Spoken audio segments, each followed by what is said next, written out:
I think every creative person recognizes that emotion. Like Yeah, I have it with some tracks when I have to revisit them for the 72nd time. exactly And when you just are man, tired and feel like I don't want to do this, but you do want to finish the whole product. So you know what to do, but it's your own brain kind of destructing you there. Yeah, your own brain comes up with excuses, and sometimes Hmm. even like that you tell yourself you don't want to. You have like a project and it sounds so good, you don't want to ruin it Hmm. by adding or changing stuff, and you tell yourself like no, but you don't literally tell yourself it, but you kind of feel that like no, but I'll ruin it if I add a build up or I change the sound, or and you just have to keep going without any fear, I guess. But that's yeah, it's definitely Last week, resistance. I now had there like, was this clip about that kind of thing, right? Where hmm, James Hype said something. could be the one that you Finishing a sent. track. Yeah, the Yeah, one that I you thought it sent. Oh was Yeah, a yeah, good tip. that was a yeah. very good tip. And I can check it later on and show it. yeah, Laidback okay, Luke we'll has been discuss saying later. that. Okay, yeah, but Laidback Luke has been saying the same thing for years. Like you can make everybody can make loops, but you need to make finish those loops into tracks, And he even copied if me they're not because that I've good. been saying that for decades already. Yeah, No, but it's so true.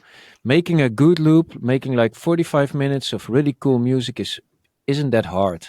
What's hard is making it last and be fun for 3 minutes. Only three mere minutes, you know. yep. That's the hard part. But True. also in music, everything is so relative.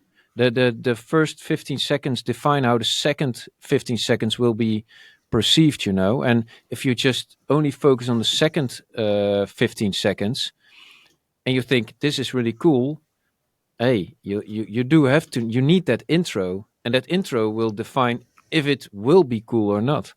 Let That's me the hard share part. the, now that we're talking about it, let me share the clip. Do you have any tips on how to improve your production as a producer?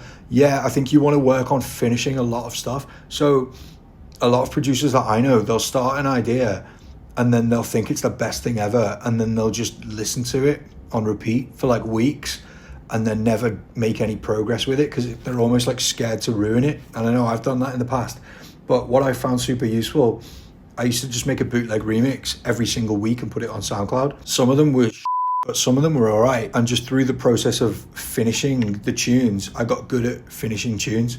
And that way, when you do make something that is actually good, you will have better odds of finishing it. No, it's true. It's definitely true. It's spot on. What I also think is a good one is to remake tracks you like, but it's also to get in order to learn about how sound works and also arrangement. But I think making bootlegs is plus a bootleg when it's like mediocre but fun. It can still be picked up by a lot of DJs and give you some clout. But also it helps you in finishing a track. It's a very good tip, and Yeah, you'll learn a lot. true. And what he But says about that clip and listen to it for weeks, yeah, we've all been there. And definitely. yeah, that's the first, the basics you'll have to learn is finish that shit just right This is away. a another tip that James from Tom and James once gave me, and it's a really good one. What I used to do was like make stuff during the day and bounce it into an MP3 or a WAV file, and then I would listen to it in the car and at home and everywhere. What happened was I ended up with some projects listening to it a lot. Also, I wouldn't open the project anymore. Whereas now I have a new tactic. I make a lot of stuff, but I'm not gonna bounce everything so that I have to open the project to listen to it again. So you get excited about a project, you have to open it again. So you have to be in the studio, you have to be like Mm. opening the project. And then when you open the project, you're way more likely to work on it instead than working it like listening to it in your car over and over and Yeah, over again. So, I I bounce everything I do a day, and I listen to it in the car, and I hear so much more there because I'm then driving my car and not like listening to it it with my works. full concentration. It has its ups and downs, and Yeah, but I think I will do it if the project it has like the first arrangement. Then I yeah. will bounce it. But to But be if I honest, if I I don't don't only have need. a loop, Yeah, if I only have a loop or a 30-second song, it's better for me to not bounce it because then you listen to that loop and you forget kind of like, hey, it still needs to.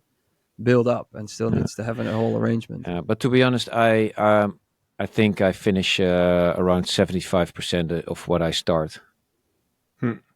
I don't you have a lot lying around that doesn't get finished. Yeah. So maybe And one of my what is your strong suits. criteria if you don't finish anything? Like, why is that? Because it's just I shit? know pretty early on that oh man, this is not going to be it. And then Yeah. okay, I learned something, and sometimes I revisit because I'm working on something. I think, hey, didn't I do that there and this? But then if it doesn't go easy enough, then it's just schloes and be on with it. I'll make something cool down the road. I think it's also about like hacking yourself, as in you have a lot of different ways into making sure you finish songs, or like the tricks that Jay just mentioned. Like it's about like figuring out what works for you. Like some people bounce their tracks into MP3s and listen to them a lot to learn from that. Some people do tricks like Jay, as in that kind of bring you to the studio, so you're already there. And it's about figuring out where you get stuck in the process and what you need in order to make sure to finish those tracks. Yeah, but I'm always a big advocate, and also early on to use a lot of references. Man, Yeah. that's True.